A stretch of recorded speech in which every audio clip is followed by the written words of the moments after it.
વલસાડ જિલ્લાના સંજાણ 4 રસ્તા પરથી બે હોમગાર્ડને 4500ની લાંચ લેતા રંગે હાથ પકડી પાડતી ગુજરાત એસીબી વલસાડ જિલ્લાના સંજાણ 4 રસ્તા પાસે સંજાણ પીએચસીની ગલીમાં તાલુકો ઉમરગામ જિલ્લો વલસાડ તેને સ્થળ પર અનિલભાઈ બાબુભાઈ ધોડી તથા સુજીત ઇન્દ્રબલીસિંહને દારૂની ટ્રક પાસ કરાવવા બદલ 4500ની લાંચની રકમ સાથે એસીબી દ્વારા દબોચી લેવાયા હતા, જેમાં આ કામના ફરિયાદી મહારાષ્ટ્ર રાજ્યમાંથી દારૂ લઈ ચેકપોસ્ટ પરથી ગુજરાત રાજ્યમાં પ્રવેશવા માટે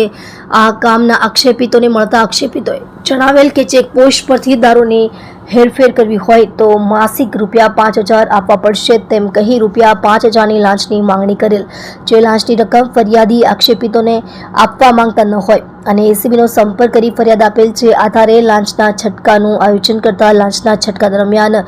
ફરિયાદી આક્ષેપિતોને મળતા ફરિયાદી સાથે આક્ષેપિતોએ હેતુલક્ષી વાતચીત કરી ફરિયાદી ઓછા કરવા કહેતા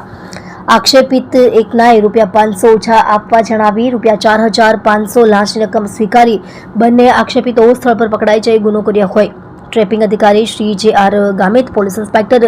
વલસાડ અને Dang ACB police station Valsad તથા એસીબી સ્ટાફ દ્વારા 4500ની લાંચની સાથે લાંચ લેનાર આરોપીઓ અનિલભાઈ બાબુભાઈ ધોડી તથા સુજીત ઇન્દ્રબલીસિંહને પકડી પાડી કાયદેસરની કાર્યવાહી એસીબી દ્વારા કરેલ છે.